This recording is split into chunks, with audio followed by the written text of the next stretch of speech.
Alhamdulillah, pertumbuhan ekonomi kita di tahun 2022 kemarin, negara-negara lain terpuruk, kita bisa tumbuh 5,3%.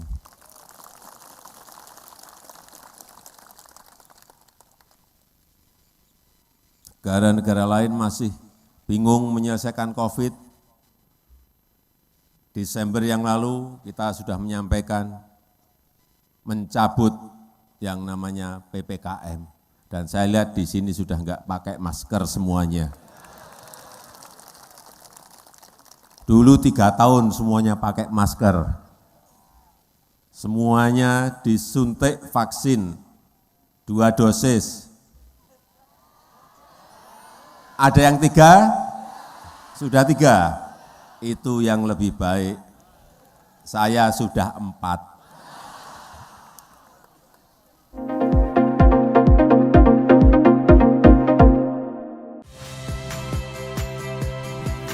Saya Harjuno Pramendito.